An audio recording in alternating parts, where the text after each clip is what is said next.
just want to, can you hear that voice? Yes, I did I hear don't it. know how we have an American voice here, seriously. I must find out how we can just get, you know, a South African. Okay, so just tell me again. So you said it was amazing.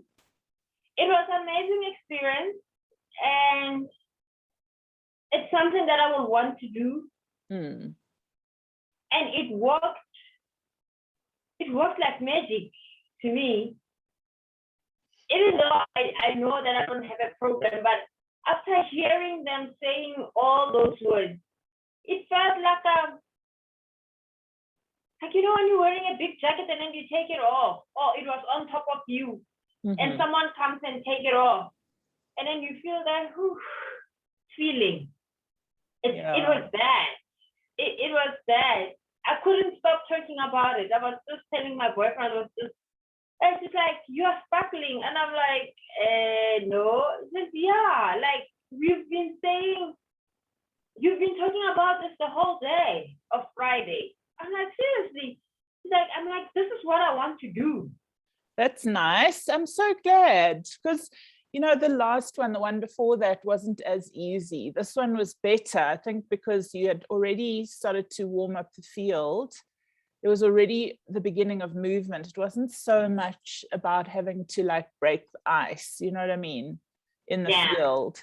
And it was just, so what were the aspects that you think were helpful to you? Like, what can you identify in it that stood out to you as sort of making you feel a bit lighter and a bit better? Hearing them speak. Remember, my mom has never apologized or never said anything to me that will make me feel, oh, now I know you love me, you know. My dad, I haven't had a conversation with my dad, you know. My aunt as well, because she's part of this. So for me, it was like hearing them speak, and I'm like, wow. You know, for me, it was that. It was hearing them, because I assume they will say this. I assume this is what they want to say. But hearing all the participants saying those words, for me, I didn't see the participants. I saw them. I saw my dad. I saw my mom. I saw my aunt. Yeah. So I was looking at them in that eye. You know, with my grandmother, it was easier because I know there's love, and I got it, and then I received it. But with these three, hearing them speak to me, it felt so real.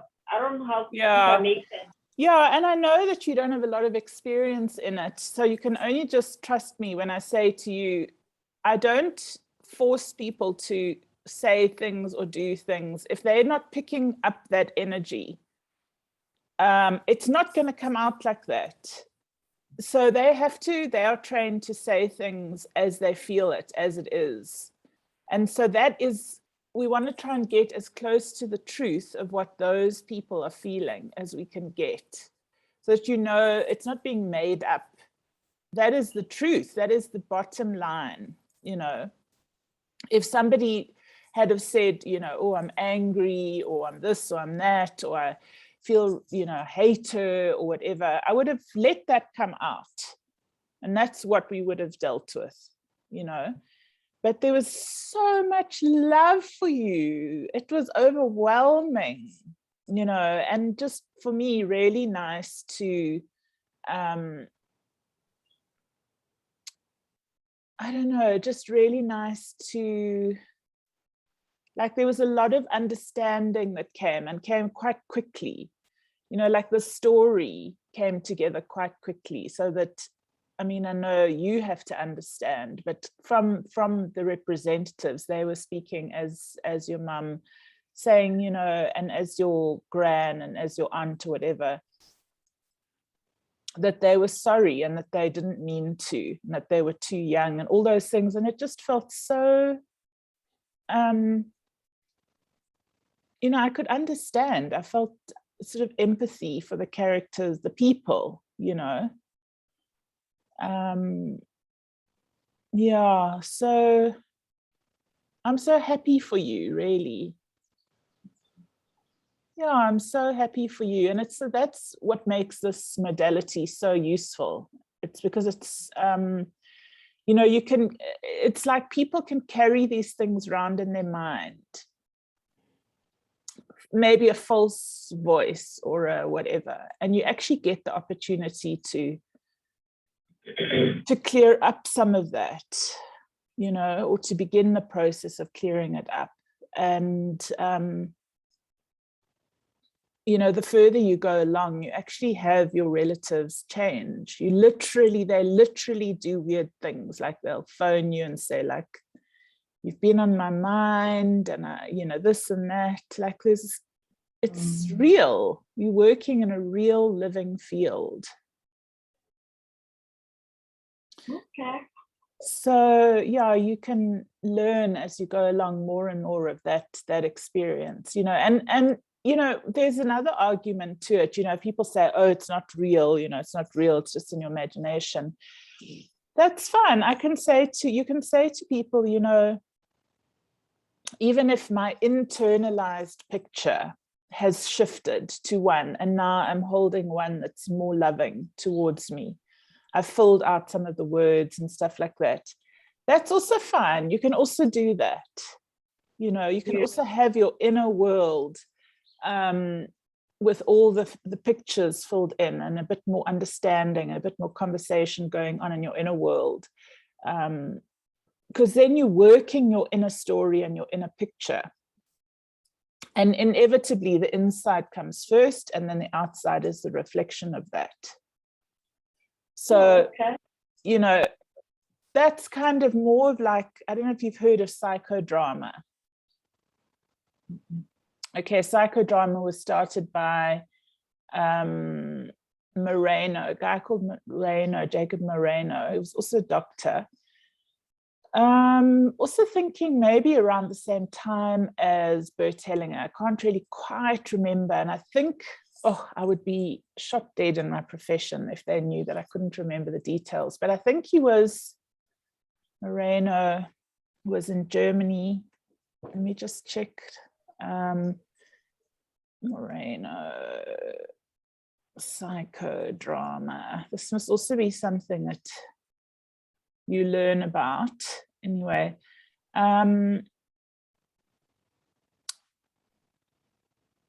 just see where he came from here. Doesn't say. Anyway, there's a lot of information about him, Jacob Moreno, online.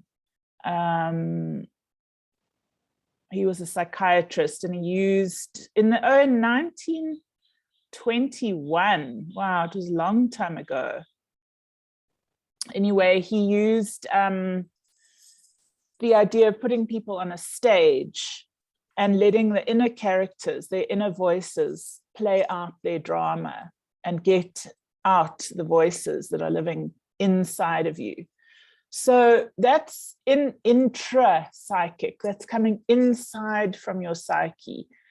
Family constellations, because it's based on shamanism, is said to be a little bit different. It's said to tap into what the actual people, the ancestors, the actual souls of those people are thinking and feeling. So that's what makes the two different. The one is like a direct access, almost like a channel, and the other is more like a inner world exploration, where you don't really get out so much what the actual person is thinking, but just what is the voice that they have sitting inside of you and in your mind, you know. So it's a little bit of a distinction. But you know, if you do this, you'll probably learn about psychodrama as well, because there's a lot of great tools in psychodrama that you can use in your practice. Like, for example, you know, you can use something called role reversal, which is where when you stand in someone else's shoes and you start to think as them, and you put yourself in their mind and you try and think, okay, I'm now them, I'm in their chair, I'm in their shoes. Now, what would they say? What would they be thinking? What would they be feeling? It's like a massive tool for turning things around in your mind, because one of the first steps for conflict resolution is thinking from the other person's perspective, because very often it's completely not what we think, you know, and it can fill in a whole piece of the puzzle that's missing. So sometimes, like when we did that thing, you actually did a role reversal with your dad, with the individual work. You stepped into your dad's shoes, you stood there as him, you tapped into his mind and his thoughts as much as possible, you know. And when you do that and you give yourself time to do that, then there's like a compassion that grows, you know, a little bit of a compassion, and your sense of yourself kind of, it grows to incorporate that perspective, which is important because your mother and your father are primary identities, you know, and unless you have, even if it was a bad relationship or anything, you know, you still have to, even if you were born on the sidewalk or whatever, you know what I mean, without anything, you still have to find it in you to be grateful and for your life and have understanding and find the greater meaning of those things. Yeah, I think again, I got that from last week. You know, I found it in me to say, yes, you were loved. Despite everything, you know, after hearing the characters, and that's what I could pick up. I could pick up a lot of love, might not be care, but love. Like, I belong. Either way, I belong. Even though they didn't give me what I wanted, what I think they should have given me now, but there was love there. Yeah. Maybe they didn't know how, because we love differently. Yeah.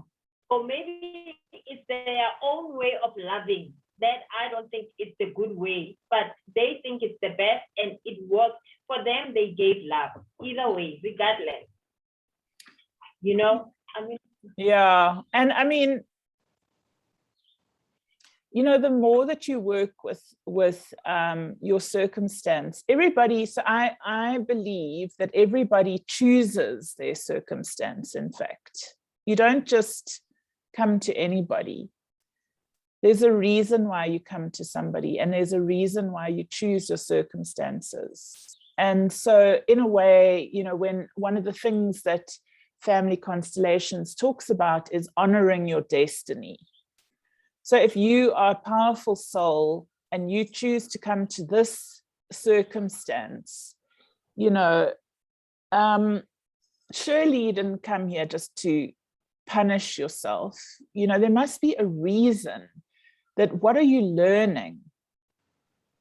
You know, what are you learning? And what is the opportunity around this? And sometimes you know, it's a strange reverse psychology. I mean, how could you, maybe you could answer that. How could you try and honor your destiny of having had a mother like you had, having had, you know, what did it give you? What did you have to build inside of yourself? I think understanding and love. You know, love is so powerful. Even those small things that you don't see or do, it can overcrowd it. It can close, you know, because it has no but. Love is love. It's so powerful that it could, those things that you had, it could close doubt, it could close resentment, it could close anger, it could close. So I'll go for understanding and love. Okay. what I also think, and it's not about rushing to the answers, it's about sitting and contemplating them over time, which is making wisdom for you. But also, you've become you're a very independent person, very self-sufficient.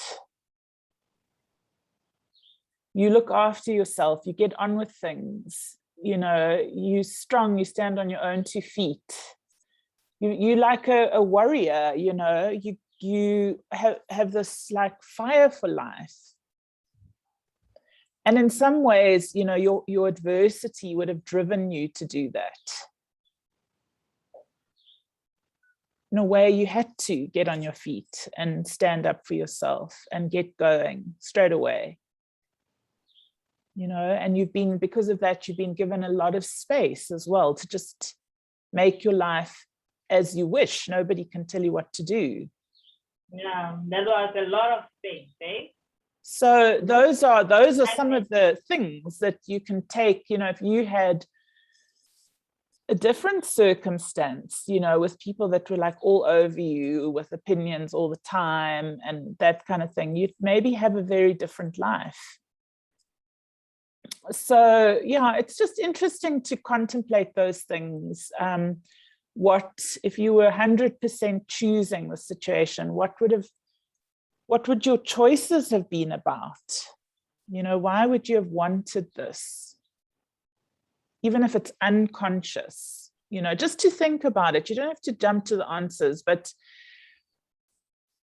in psychology, it's always important to let a person take full responsibility. Like, you chose on some level this experience. I don't know, that's my take on life. Not everyone has that. So, I I believe in karma. I believe in other lives. I believe that, you don't die. You just leave your body and you go to the heavenly realms and you have a review of your life.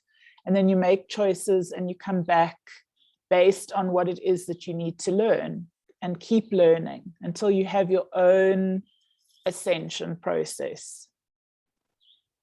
That you actually also will be an ascended being one day. Okay. Yeah. So in that process, like sometimes, yeah, it's a complicated thing. I often look at my clients and I say, like, what could the karma be that you are dealing with?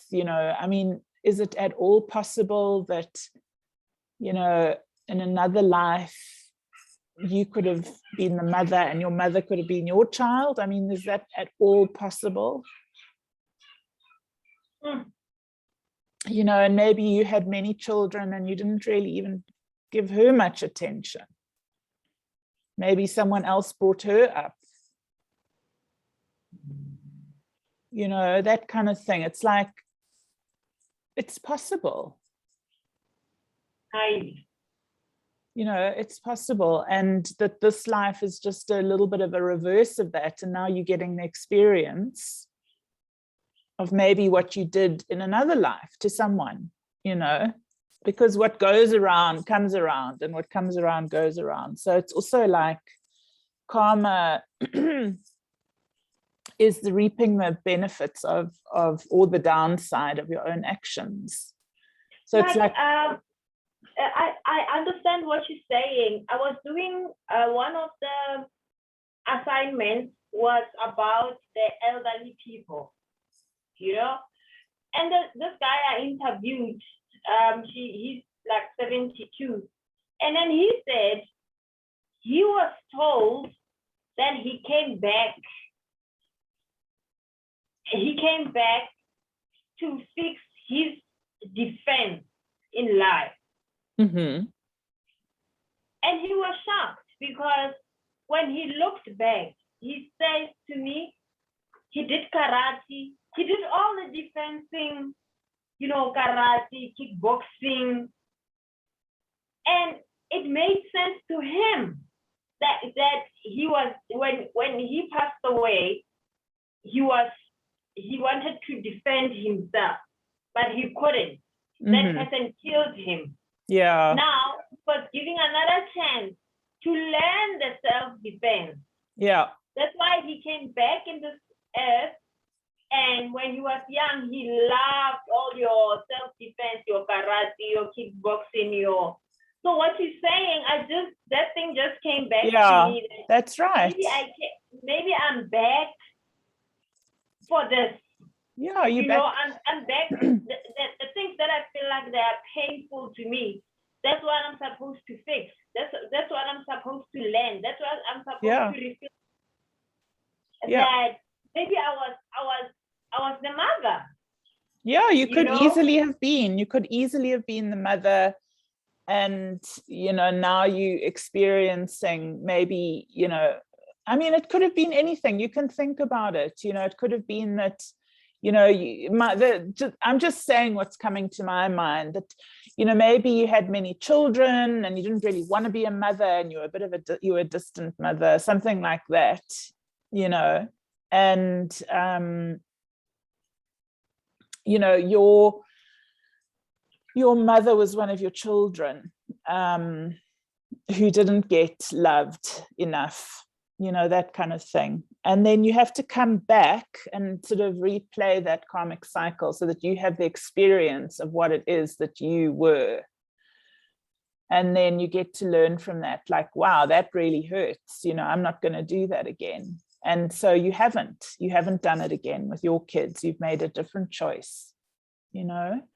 So, you know, if we can see a much bigger picture and be much more open-minded about the way that we think about life, it can sometimes bring peace, you know. It's like, okay, I forgive you, you know, actually, maybe I did this to you as well.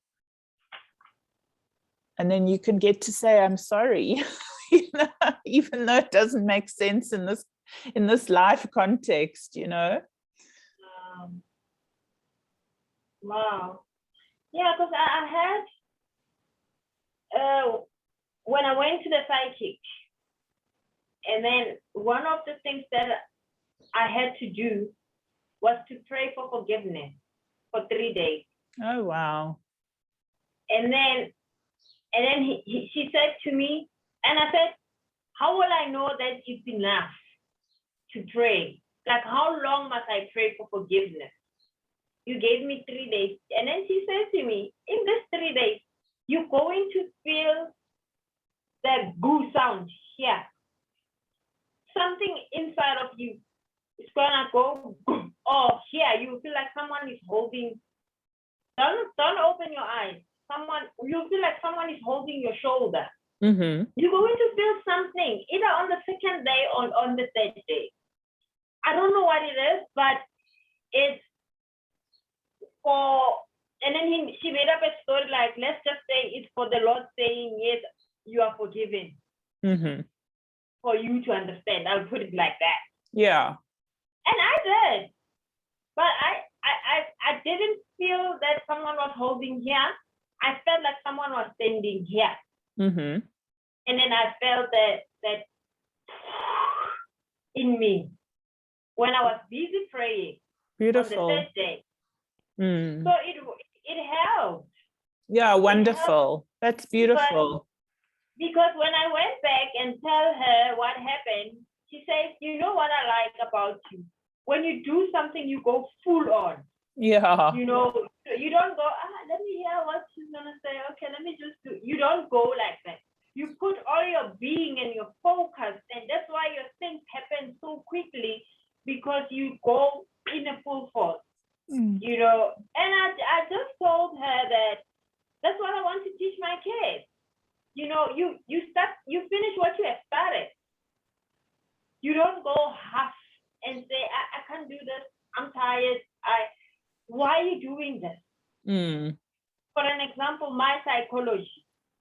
I was told that I need to do family constellation, but I didn't understand anything about it. Now, this is what I'm doing with you is not a part of what I'm supposed to be doing in school. Right. You know, but Yeah. me, I want to learn so much. I want to know so much. I want to heal. Because I've got, even though that lady helped me so much, the psychic, I'm still broken. I feel like I'm still broken some way. You know, hence I wanted to see you. Hence I wanted you to help me to walk my path. You know, I'm like you said, I'm like a tree. So these are part of my branches that has to make this tree look beautiful. Yeah, it's your roots also, hey? Yes. So that's why I said, I'm doing this, you know, and with you, I thought I was gonna come here and say, oh yeah, I need to do this thing, how to do it. But it's not that. I'm learning so much. I understand that I had a generational trauma that I didn't know about. That opportunity to speak to my dad. I've never even imagined that we will have a conversation. I've never, nothing. Like even after I had to redo it. You know, after I did it with you and then I had to redo it. And I realized this is part of healing. This is part of healing yourself. And I remember first time we started talking, you and I on our first thing, you said, I want your direct words. It's gone. But you said something about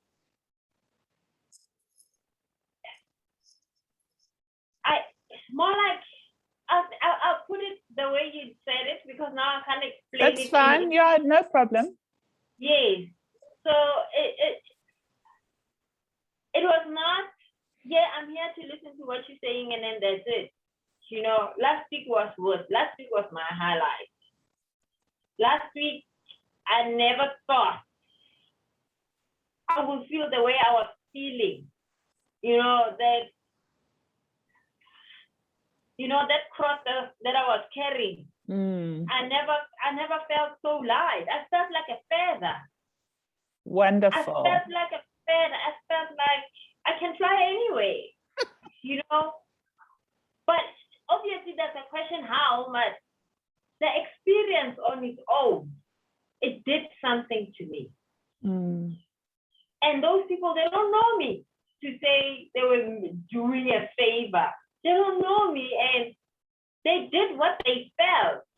What they felt, it might not be what I'm going through, but I felt I was going through what they were doing. You know, and the message that they gave, it was so peaceful to know. Peaceful because I've been alone all my life.